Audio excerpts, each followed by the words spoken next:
Research has shown that having a garden or participating in community gardening programs is associated with a whole host of benefits, including reduced stress, improved mental health, chance to get some purposeful exercise, and of course, getting some of the most nutritious food for pennies a dollar. Hashtag have a plant. I just happened to find this shirt this morning in my closet and was pretty excited about it. Today we're excited to welcome 3 gardening experts to find out what gardeners need to prepare for this season and to learn more about some of the wonderful resources we have in our community to support area growers. Would you please join me in welcoming Don Kinzler from the Fargo Forum and NDSU Extension, Jeff Miller from Cass County Soil Conservation District, and Nola Storm of Growing Together Community Gardens.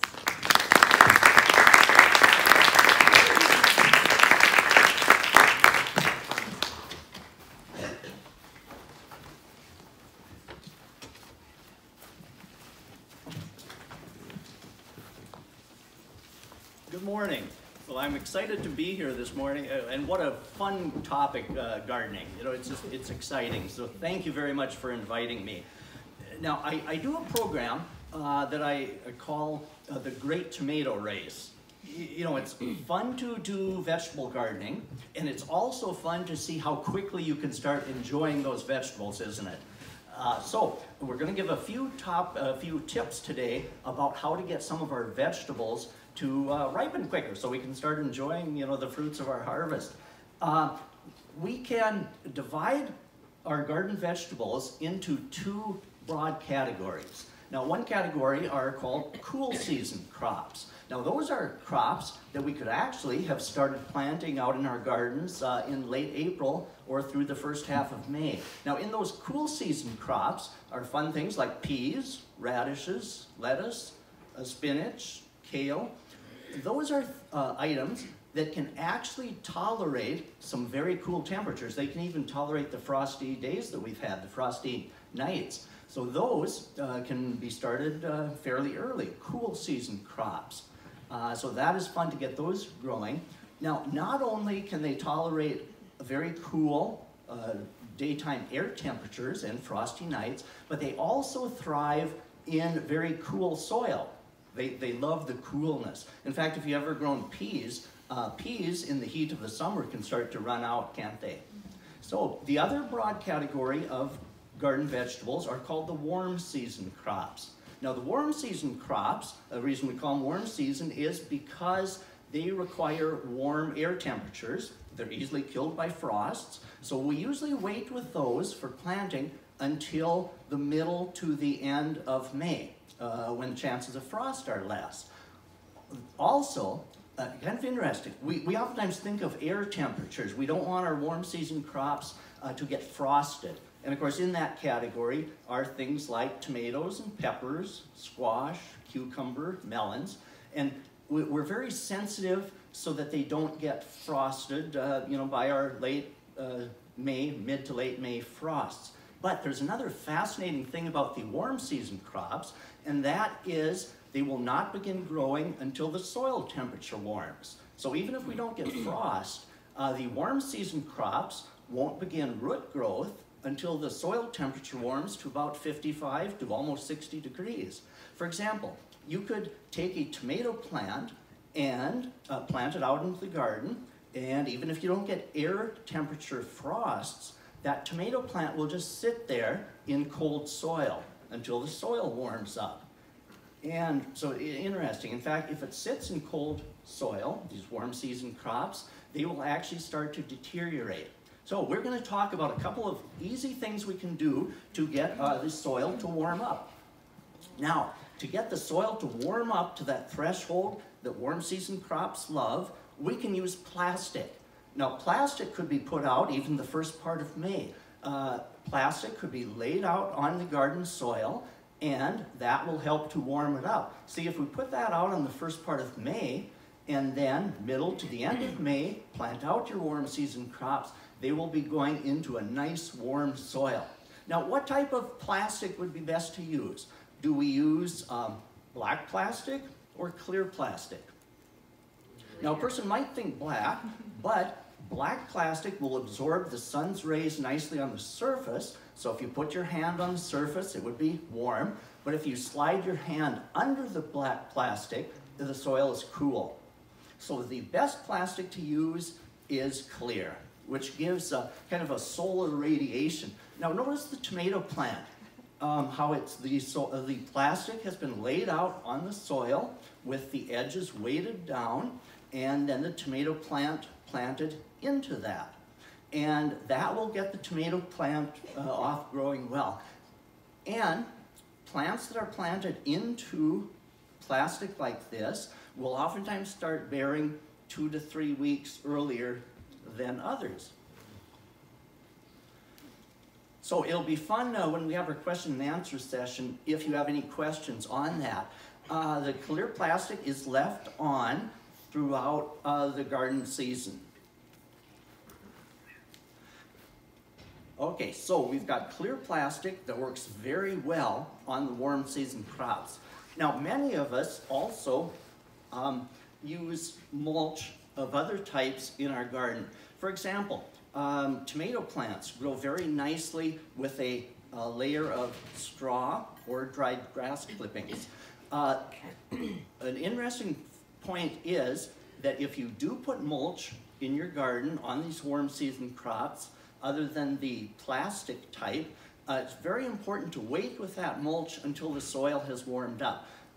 We, in our own garden, like to put straw out. And the straw mulch, or dried grass clippings, should not be put out until late June. Straw, or grass clippings, will keep the soil actually quite cool. And so we want to let the soil warm up first. So we could do a clear plastic mulch, or if you don't get that done and you want to mulch the plants, then wait until the end of June to do that. One of my favorite crops to grow throughout my whole life has been watermelon. That is fascinating. It's a challenge, but by using the clear plastic mulch, we can get watermelons to ripen 2 to 3 weeks earlier. And if we can have a watermelon that ripens in August instead of September, I tell you, this watermelon, which was a variety called Sweet Dakota Rose, developed at Fullerton, North Dakota, wonderful. Just juicy, sweet, much better than one you could buy in the grocery store. So, again, an excellent way to ripen up quicker these warm season type vegetables is the use of clear plastic mulch. Thank you. Jeff?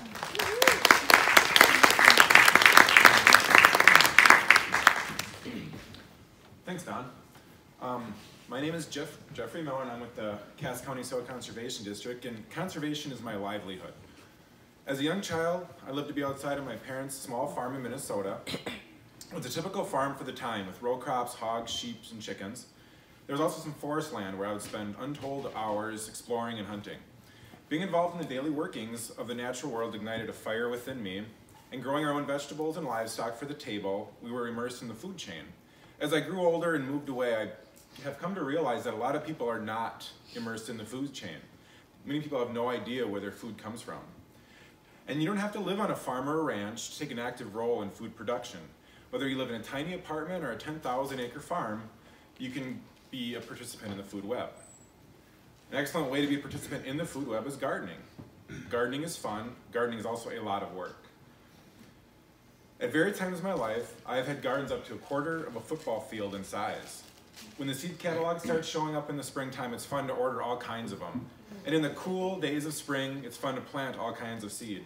Unfortunately, that coolness goes away, and the long, warm, hot summer days deteriorate, and you're in a sultry, mosquito-infested survival test, trying to pull at least a few weeds before you're overtaken by the heat.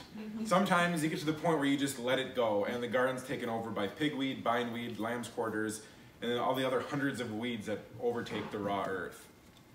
I've been there. But there's actually a technique that makes it a little bit easier, and it's called simply a fabric garden. At the Soil Conservation District, we often put down woven weed barrier fabric on our tree rows. You can also use that woven weed barrier fabric to make a time-efficient garden. It's just as simple as laying down the fabric over a freshly tilled garden and using fabric staples to hold it down. For transplants, you cut an X hole in the fabric and put your plant in. I'm a single father of 3 daughters, and fabric gardening is so simple that I often have them transplanting plants while I plant seeds. It's really a great way to expose children to growing their own food and the satisfaction that comes from doing the work themselves. I've always subscribed to the theory of more sunshine and less screen time for kids. Okay, so let's say, that's my 4-year-old. So let's say that you've got your fabric garden planted and your crops are growing. All that's missing now is a buffet for the hardest working labor you have. My daughters would argue that they are the hardest working labor I have and that ice cream is needed to fuel their work. But actually, the hardest workers in our gardens are the pollinating insects. Well, the monarch butterfly is the poster child for pollinators. North Dakota has over 100 species of butterflies, over 1,000 species of moths, and hundreds of species of bees that work very hard to pollinate the crops that we grow. Unfortunately, the pickings are rather thin across the landscape, which is both a sad state of affairs for people that value biodiversity, as well as potential limiting factor for our crop yields. As with the fabric gardens, there are simple ways to provide this habitat. While a perennial planting of native grasses and flowers is the best option, to follow through on a crop rotation in a garden, annual plants can work. A prairie planter, which is simply a container garden with prairie grasses and forbs, can be planted and set near the margins of a small garden.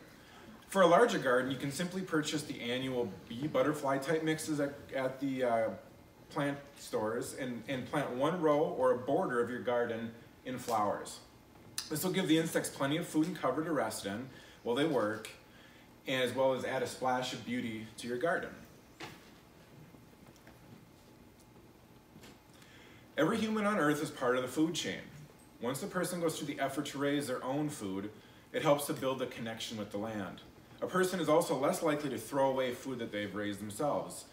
With my own daughters, they're much less likely to throw away food that we raised or food that I harvested than food that we purchased in the grocery store. Working in the garden is also a wonderful way to connect with your family and friends. I have untold memories of working in the garden with my kids in the fresh air that I'll carry with me forever. Without the understanding of where our food comes from, it's quite easy to take it for granted.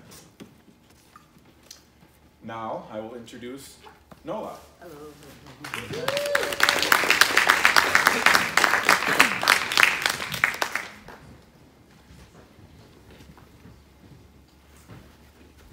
Okay, I totally need my crutches and my little notebook, so bear with me here, folks.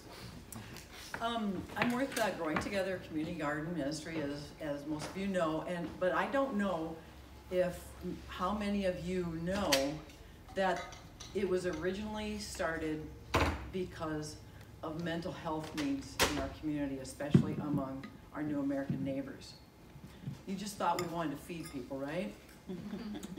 Well, we knew that there was a need, and we didn't know what to do about it. So we asked our congregation if there was something that we had a responsibility to do, and our congregation said, well, yes. So, sorry. And so then we didn't know what that was. We didn't know it was going to be a garden, but we talked about a garden, and then we said, well, okay, let's ask Jack, because he grows tomatoes, and if we were going to have a garden, would you be interested? And Jack said, yes. And so then we thought, well, we should probably talk to the New Americans to see if they were interested. So we did, and they said yes, so I guess it just pays to ask. So then our garden was formed. I'm basically going to start with just talking about some of the mental health benefits.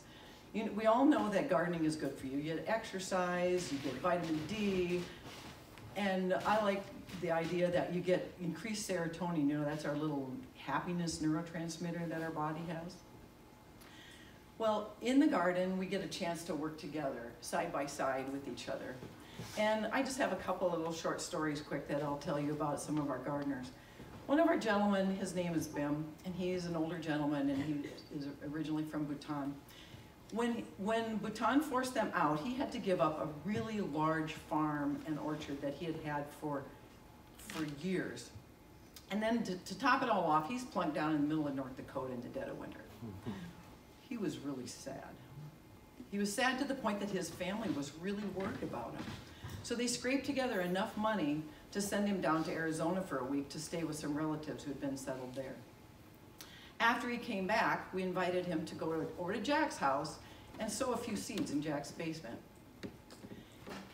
Bim said something we couldn't understand, and his daughter translated for us. He says he's finally happy here.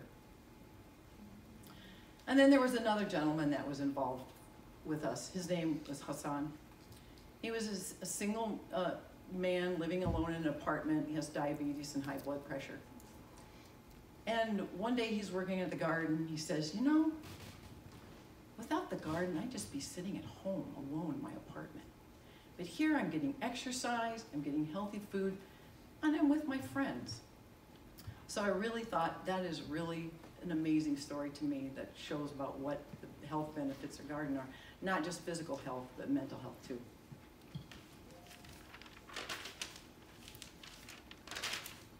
So each week we show up, we pitch in, we work side by side. Everybody works for their share. The time that you spend, that's your share. We have buckets of soil. People get to pitch in, carry the soil. We have plants that people have helped to nurture, to seed, to transplant, and then to bring into the ground. And you can see we really love having families here. We really like the fact that families can show up, bring their kids, be involved, bring your grandkids. You can work side by side. Kids that grow their food, like Jeff was saying, they're more likely to eat the food that they grow. They're more likely to value the food that they grow. And plus they're outside, they're away from the screens. They're out of apartments. So many of our gardeners are apartment dwellers, so they don't have access to a green space, but they can show up here and they can have a green space. In fact, a couple of our gardeners here, we work with we have a children's garden, and that's specifically for the kids to show up and learn about the things that they can do to grow their own food. Kids can haul wheelbarrows, they can water, they can pick things. Kids are especially great at picking cucumbers because it really pays to be low to the ground. We had one little guy, he was so good at it because I could go through the whole row and I'd seal, think I did awesome. And then he'd go, you missed one. And I go, I was just there, how did you know? Well, I stare at him, that's the way I find him.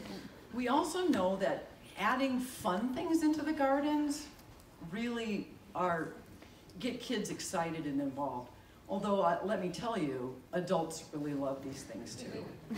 We've added vining tunnels to several of our gardens so that we can grow really kind of interesting and fun things that will grow up, like small varieties of squash, different kinds of gourds, especially snake gourds, because some of our families like to grow snake gourds.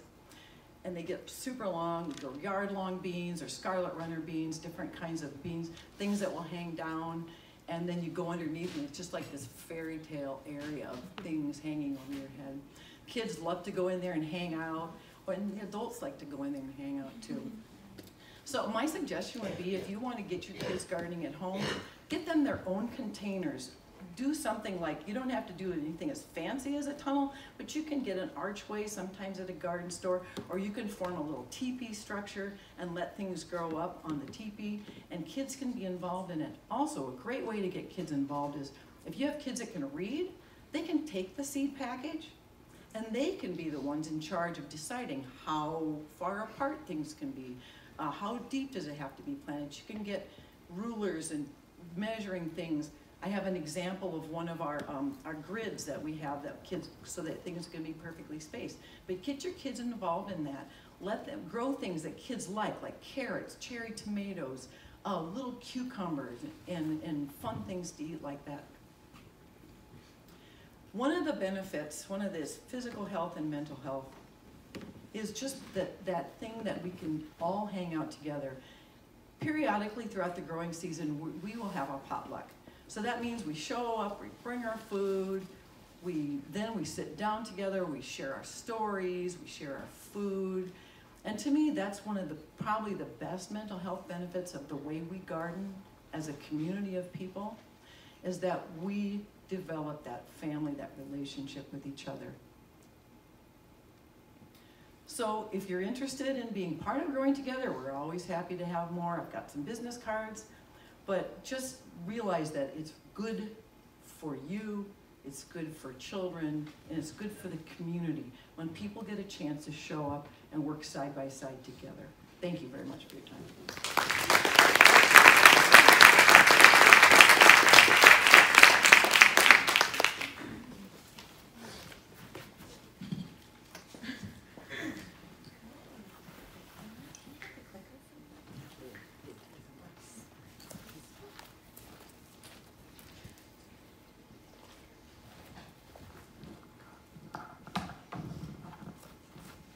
All right, thank you guys all so much for sharing all that wonderful information and your stories, and yeah, that was excellent, thank you.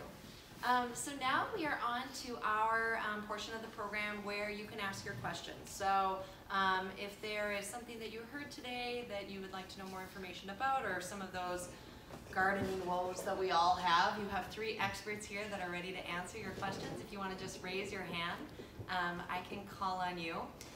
To get us started, I know that having a successful garden starts with good seeds and good plants. So I was curious if you have any preferred places that you like to source your seeds or your plants to make sure that you have a really successful garden. So if you just want to share some of your preferred sources. Thank you. I'm a big proponent of locally owned garden centers, because the locally owned garden centers in our Fargo-Moorhead, in our region, the locally owned have researched the varieties of vegetables, lawn seed, trees and shrubs. They've searched the material that is best adapted for our area. And national chains do the best they can, but national chains are oftentimes stocking materials for a very wide area of the nation. So locally owned is where I usually start. Locally owned garden centers is where I usually start. And many gardeners have the greatest success, for example, shopping tomato plants at locally owned that have searched out the recommended varieties. Thank you. I guess I would echo what Don said, the locally owned ones. For trees and shrubs, I'll put in a shameless plug for the soil conservation districts. We sell trees and shrubs each spring. And then there is some good online ones, but definitely your locally ones do have sometimes the ecotypes that work the best here. Well, for tomatoes, our buddy Jack saves all the seeds, and he has a catalog of seeds. And I'm going to ask Kathy or Nancy, do you know how many varieties of tomatoes? A lot, like 60? At least. I think there's more than 60. Yeah. But we're talking heirloom tomatoes. Heirloom, and we only have heirloom tomatoes. And another shameless plug, I'm going to take a lesson from this guy. We are having a tomato plant sale. We are not really a nonprofit. We're just a group of people that get together and do this thing. And so we don't charge people to be part of our garden, so we have to make money somehow. So the 21st and 23rd of May, we are having a tomato plant sale at the Catalyst, next to the Catalyst Medical Center, where 2 of our gardens are. And that's from 1 till 7. And so if you want to get a really nice tomato plant and also help benefit a local community garden project, please show up and buy some of our tomatoes from us. And Jack orders all our seeds with the money that we get from donations and from our sale. And he's got a variety of catalogs, and if I should have brought him along, but I know he's got several places that he likes to buy from. And I also agree, our family likes to go to locally owned businesses, because we know that they're going to get things that are the right for where we live. Awesome, thank you. Questions? Go ahead and raise your hand. Yeah, A question for Jeff. So you mentioned the fabric to the weed barrier. If you have a much larger garden, and you have to do a lot of rotational, do you ever find that the weed barrier maybe kills off some of the awesome stuff that's in the soil? You know, do you know what I mean? Yeah, I used to think that, Okay. because when you roll the fabric back, the soil looks kind of dead. When I've dug down, I haven't found that. I'll still find the earthworms and some of the soil microbes. But every year I like to move it around. Some people will leave it down there forever, or not forever, but for a while, and that will start to kill things off. So, and also it's not good for crop rotation if you plant your potatoes, let's say, in the same spot year after year. So what I usually do is roll it up in the fall and then just kind of leave it breathe for the spring or for the winter, and then come back when the soil temps have warmed up and then lay it back down again. And where do you find something like that? Well, another shameless plug, we have the fabric, but we sell it in 500-foot rolls, which is kind of an overkill for most people. You can get it at garden centers, and the big thing to look at when you're going to buy it from a garden center is the ounce weight of it. For instance, ours is 3-ounce weight. If you buy a 1-ounce weight, it's pretty light, it'll rip and tear easy, and believe me, if you put a pinhole in there, weeds will grow through it. So you want to get the highest quality that you can get, especially if you intend to use it year after year. Do you have a method also, sorry for all the questions, do you have a method then for, like, I did purchase a lot of plants and stuff from the soil conservation in Richland County. Yep. And I got them all planted, but I wish I had known about fabric ahead of time, because I would have done that before I put them in. Is Right. there a good method of getting that down when you already have established shrubs? Yeah, you can roll them right over. Okay. Roll it right over, and then you don't want to roll, because that's how we apply it. We plant our trees first, then come back and roll it over. If it's a hot day, you don't want to leave them under it too long. It's like being under a heavy blanket. But if you roll it over, cut an X, it'll pop right through. We've had 4 or 5 foot trees bent over, and they pop right through. They're pretty sturdy. So unless if we're talking 10-foot lilacs, you're kind of late. But if you've got smaller shrubs, you can roll it right over. And They're you just can the little yeah, stick. just roll it right over. Yep, that'll work fine. Other questions? Yeah, in the back. So especially with tomatoes, what methodologies do you use to combat pathogens such as like phytophthora and things like that? For tomatoes, how to combat some of the common diseases with tomatoes.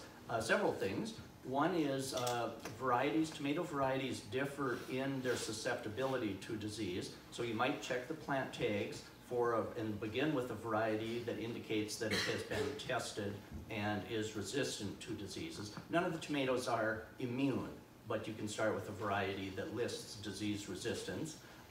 Secondly, very important is the care that we give. Many of the diseases need, fungus, bacteria, need water and moisture in order to spread.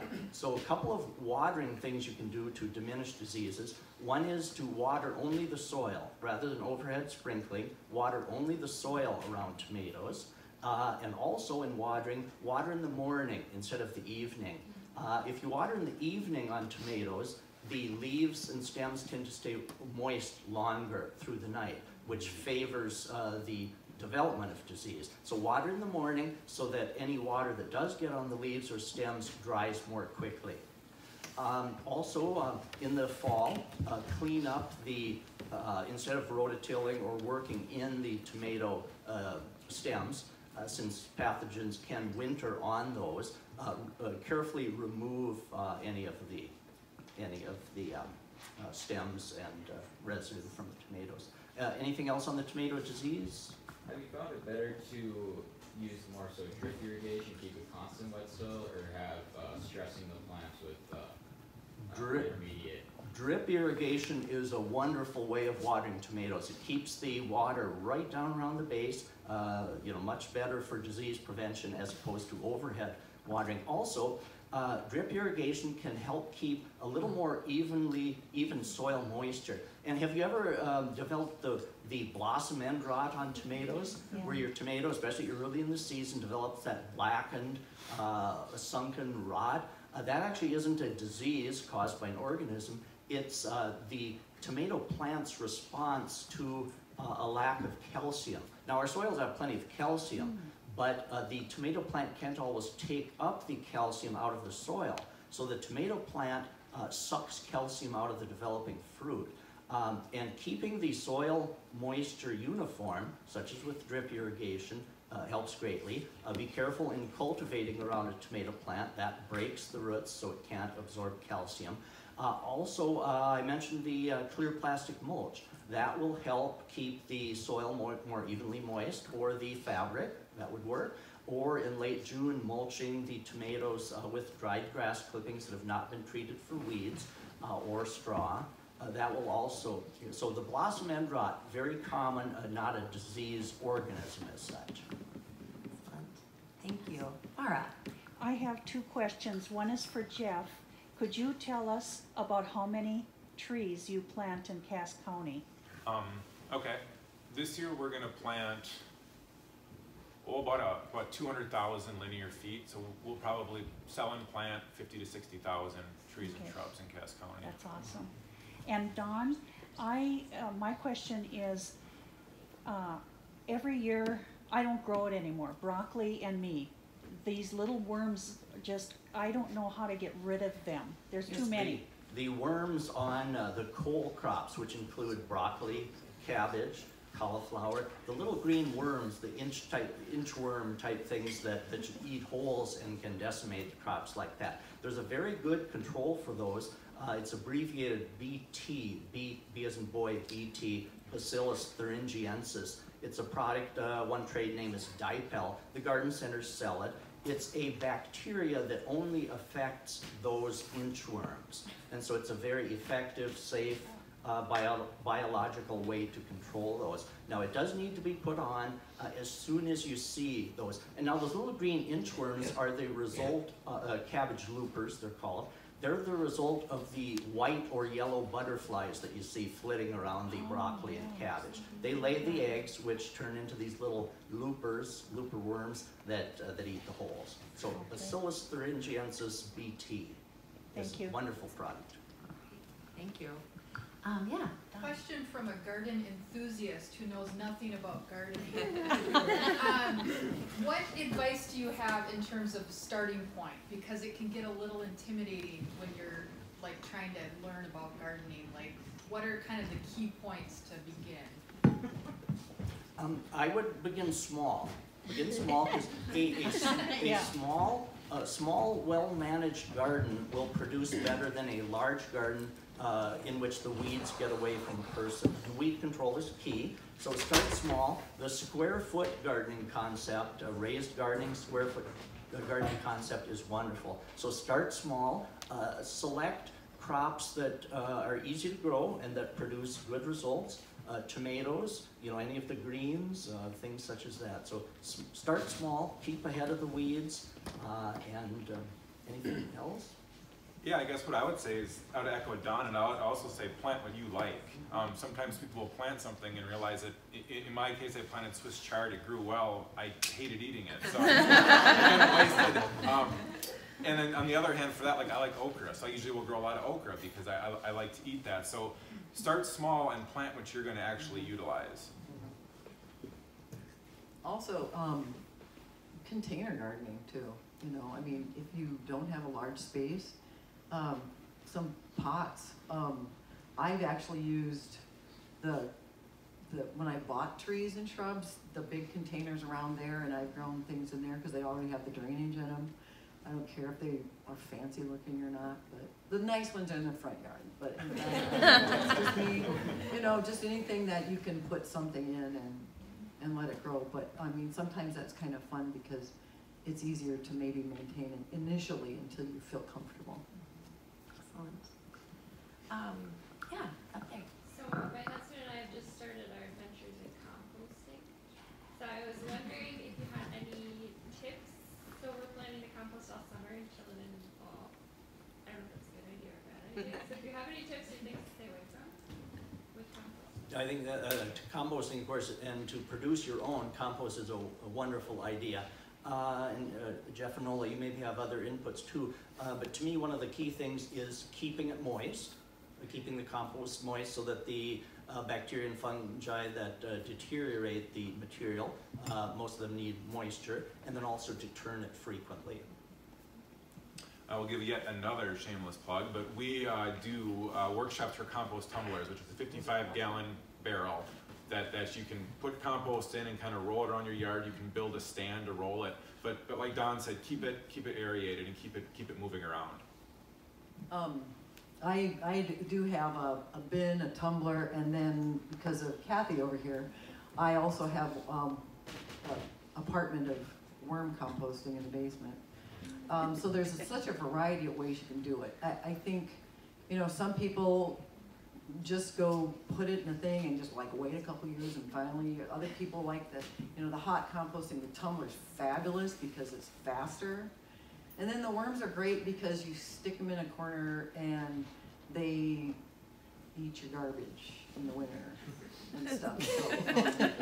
So it's great because you don't feel, it's like, oh my gosh, you know, do I like have all these fruits and vegetables this winter? Because if I do, what am I gonna do with all this? But then I also keep, in the winter, because I can overwhelm my worm bins, I keep some 5-gallon pails in the garage, and then I'll periodically go out, stomp a path out through the snow into the shelter belt and dump things in the composter. And then it's kind of nice because what'll happen is, you know, it'll freeze and that'll help break it down, so it'll break down faster, so you just gotta get your browns and stuff in there too, eventually. But, so there's a lot of ways. Some people put their stuff in the freezer, if they have freezer space, and so that it, and then once it thaws, it'll break down fast, and then you can put it in your composter in the spring or whatever. But there's so many ways to do it, and I think people get worried that it's gonna smell, and if you are careful, it doesn't smell. The worm compost thing, you go down and you pick it up and basically it smells like dirt. You know, dirt's nice. I mean, dirt's a nice smell. It doesn't smell like rotten. So there's so many ways, and I think just explore what works best for your situation, because there's a wonderful variety of ways to do it. Hey, Nola, can you just address the 4 or 5 things to avoid in composting? Oh, yes, yeah. Don't put any animal byproducts. I should have Kathy up. No citrus. Yeah, no citrus. And the worms don't like citrus. They don't like onions. They don't. And you can't put any animal byproducts in it, and bones and things, because it just gets rotten. And eggshells don't break down well. So if you want to put your eggshells in there, I would pulverize them in a blender. And I throw in cardboard tubes from the toilet paper roll. I put in an egg carton, shredded newspaper, shredded paper bags, you know, along with the food in there, as long as you keep it well, you know, giving them some place to breathe and stuff, and keep it, just like the other compost bins, you don't want it to be wet and you don't want it to be dry, because they'll get unhappy and they won't work for you and stuff. So, Rita. So Nola, you talked about the worm composting. Is it a certain worm? Is it the red wiggler worm? The red wiggler, yeah. Okay. Earthworms don't go out and dig your earthworms up. I'm Don't do only it. asking They that won't be because happy. it must be really popular, and we're getting lots of calls in our office on where to buy red wiggler worms. Is there a local market, or is it all online? I don't know. I got mine from Kathy, and did you Yeah. order yours? I think I saw some at the Wheat Farm in the cooler, you know, where you Okay. buy your baits. Okay. But I got mine online. Yeah.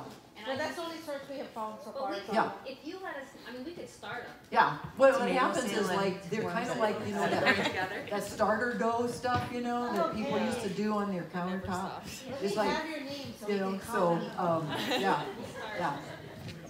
It's like, you know, we like all of a sudden it's like, oh my gosh, there are too many. I need to find some friends. So. Okay. Thank you. Other questions? Bill? I've been composting for years, but I have not had something that was donated to me by a friend in Fargo, where it's legal, who has chickens. Now I've got these bags of chicken manure that was collected over the winter. What's the best way to use that? Does it need to sit for how long? Or I haven't worked with it before. With manure, whether it's poultry manure or cow manure, sheep manure, horse manure, all wonderful products to add to the soil. But the key is aged. You know, that they need to be aged, well decomposed, so that they are not hot. Hot meaning that nitrogen releasing things so rapidly that it would burn plants. And so how long the aging is kind of depends.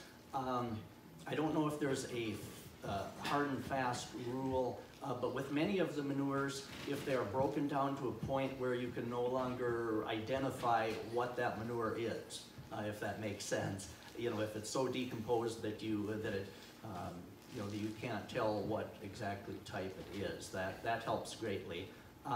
So probably as a rule of thumb, most of the manures have to age at least a year probably.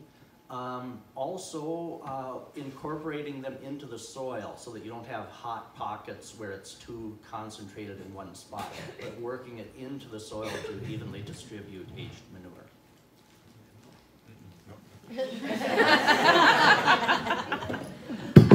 So we are at the end of our program for today, but for those who are new to First Fridays, we always end each of our programs with asking each of our speakers to share.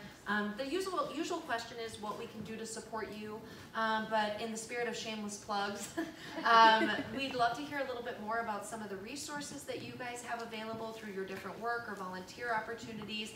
So if there's anything that we can do to support some of your efforts, and then as well if you could just tell us ways that we can access the different resources that you have for gardening in the Fargo-Moorhead area. Well, I'm all about getting gardening information visible so that all of us who enjoy gardening, new gardeners, experienced gardeners, getting information visible. And so today I'm representing Forum newspaper, the Saturday gardening column, which is a two-part talking about gardening topic. Also a question and answer, so that people can see, and it also has the online version, InForum, so that people know where they can go to for gardening information. Also a temporary position with Cass County Extension, so that people are familiar that they can call and contact Cass County Extension to help with their gardening. So I'm all about making sure that people know where they can get some resources and information, and so that we can share our gardening. And of course that's what it's all about. Half the fun of gardening is you know, we're all in it together. We have all kinds of opportunities for people at the Cass County Soil Conservation District, cassscd.org, everything from cost sharing the Little Free Garden in Cass County to cost sharing for edible forest, cost sharing for tree rows. We're a pretty dynamic organization, so if you have an idea that you don't see and you want help with, you can certainly contact us and we can generally work it into our programs. And I guess my little philosophical thing at the end is that I want everybody to live in the earth and not on the earth. So we want to participate in the environment. We don't live on the earth, we want to live in it and participate in growing food, livestock, and just being outside and enjoying nature. Well, one way you can support Growing Together, of course, is coming and buying our tomato plants. And then also in the fall, in August into September, we also do have a Veggie Market, and that we'll set up. And I believe we're still having it 40th Avenue South at our gathering garden down there. We have 6 different sites if you're interested in participating, even one time, or like being a regular participant. We'd love to have you. I've got some business cards here. Also, please like our Facebook page, Growing Together Community Garden Ministry, and share it. It was started through a faith organization, but we don't require that people practice our faith. We have about any faith you can think of in town shows up there. So it's about taking care of our neighbors and getting a way for people to know and feel safe in the community and have a healthy diet and good food and good friends. So that's our thing, and pick up a business card. Thank you. All right, would you all please join me in thanking our fabulous speakers?